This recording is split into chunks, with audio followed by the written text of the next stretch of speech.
Hey guys, this is Julie, and welcome back to Best Ever Marriages. Make sure that you hit that subscribe button because I've got a lot of new content coming your way, and I want to make sure that you don't miss any of it.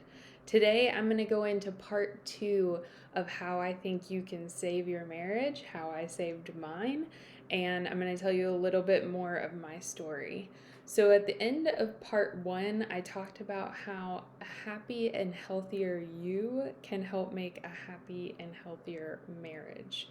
So, today we're going to talk a little bit about that buzzword, self care. I feel like sometimes people have a misconception of what self care really is. I see some pictures of what they're doing on social media, and I'm like, wow, that's pretty extreme. And I think that sometimes people believe that self care is just anything that makes you feel good. Even if it is just a temporary feel good, even if it has really negative consequences attached to it, even if it's actually detrimental to your own personal well being and the well being of those around you, people still call it self care because it made them feel good in the moment. So let's start with talking a little bit about what self care actually is. Self care really is health care. It's both your mental and your physical health. It's the actions that you take for yourself to help develop, maintain, and protect that physical and mental health. So it can look a lot of different ways and it can be a lot of different things, but it's important to recognize that this is not a chore. It's not a checklist item. It's not something else that you have to get done for the day. Self-care really should be fully integrated into your life. It should be something that you have constant awareness about because it's you being aware of and being connected enough to yourself to know what you need to do and what you need not to be doing in order to protect that physical and mental health. If you understand self-care, then you know that not doing self care will have a detrimental effect on you and the people around you and your life. You are the only person that you will for sure be in a relationship with for your entire life. I hope your spouse is there with you till death do you part. That is marriage. We want that to happen. But I know for certain that you will be with you until death do you part. So you need to be making sure that you're taking care of you. Taking care of you is taking care of your marriage. It's so important. So let's look at maybe some different types of self care. If you're talking about mental health, you need to have worked through trauma from your past.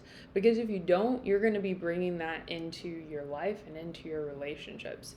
So you need to work through your trauma. You have to learn how to forgive. You have to learn how to deal with toxic relationships in your life. That can be so draining on anyone, but especially on a marriage because you have other people involved and that's going to stress you out and that's going to stress your partner out. So you have to learn how to deal with those toxic relationships, managing your work stress and not bringing that home with you, learning how to have fun again. It's amazing that as grown-ups, I feel like we don't really know how to have fun anymore. We know how to have fun with our kids and our kids' version of fun, but we don't really always remember what it is that we actually enjoy to do. Like, you have to travel back a little bit and go back into your inner child and your high school self and think, like, what did I used to have fun doing? So, learning how to have fun again, recognizing your addictions. Everyone has them. Maybe it's just Facebook, maybe it's just social media, maybe it actually is drugs and alcohol. But recognizing your addictions and how you're supposed to deal with them and looking for opportunities for improvement.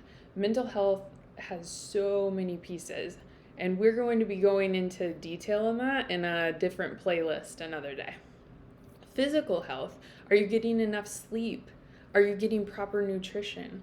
Are you dealing with your symptoms and chronic illness? If you feel cruddy all the time because you're chronically ill or you have migraines or body aches or you're tired and you're fatigued all the time, you're going to feel cruddy. And if you feel cruddy, you're probably going to be pretty irritable. And if you're really irritable, you're going to have a lot of conflicts. And it's hard to actually see clearly. Whether or not your spouse is right, whether or not your kids are right, that doesn't really make a difference if you're just extremely overreactive because you don't feel good all the time.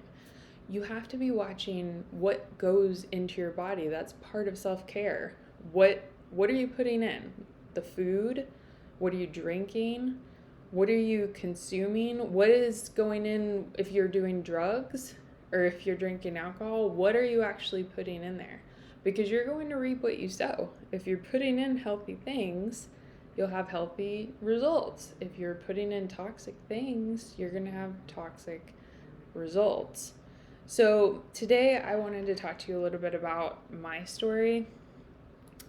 I grew up on chicken nuggets and french fries and Stouffer's lasagna and Rice Krispie treats. I literally didn't drink water until I went to college because I was too poor to afford anything else. So I finally started drinking water when I didn't have the money to buy any other liquids.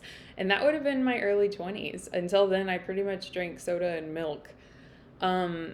I ate salad, I think, for the first time ever when I was 26. It would have been right before my son was born, and I was so proud of myself. Prior to that, I had only eaten canned vegetables. I ate very little fruit. I ate mostly processed junk food. I was about 30 pounds heavier than I am now. I was really unhealthy. I was tired all the time. I was stressed to the max. My anxiety was through the roof. I also developed some pretty serious and scary diagnoses. I had a cancerous miscarriage. I had 2 stillborn children, so we were having a lot of problems trying to have kids. I was also diagnosed with an autoimmune disease called undifferentiated connective tissue disease. It's also called mixed connective tissue disease. And I was dealing with a lot of symptoms from that, a lot of joint pain, a lot of fatigue, a lot of exhaustion. And my marriage suffered for it because I was so sick and so tired, and my husband was having to fill the gaps on everything because I literally couldn't get out of bed some days. So he had to, and he had to take care of things. It was also causing a lot of depression because of our losses with trying to have kids, but also because of how sick I felt all the time. If you feel cruddy all the time, you're going to start to get depressed. And that was very draining and taxing on our relationship. So I can get more in depth about that in other videos, but my main point is that I eventually came to a place where I realized I needed to start taking better care of myself because I wanted to make sure I could be around for my kids. That was my number one motivation. And so I started doing things. I started replacing unhealthy habits with healthier habits. I started eating good food. I started eating more plants. I started drinking lots of water. And over the months following that, I started to realize how much better I felt. And because I felt better, I was able to do more. I was able to keep up with life better. I was able to participate with my kids more and chase them around and get back to traveling and going to amusement parks and going to do really fun things like go to the beach or go boating and things like that. And in doing that, I was able to really rejoin my marriage and come back to this place where I had a more full partnership with my partner. And it took a lot of stress off of my husband, and our marriage started to thrive because of it. We went from this place where we were being snappy and arguing with each other all the time to really just being able to enjoy each other. So yes, we worked on our marriage too. Yes, there are other skills there that I'm going to teach you so that you can have a healthier marriage. But your healthier marriage really first starts with a healthier you. So self-care, so important. What are you doing to take care of yourself? I want you to listen to more about this subject. I'm going to be making a whole playlist series about self-care, the different kinds of self-care, things that you can do to start taking better care of yourself, and I don't want you to miss it. So make sure that you subscribe to this channel.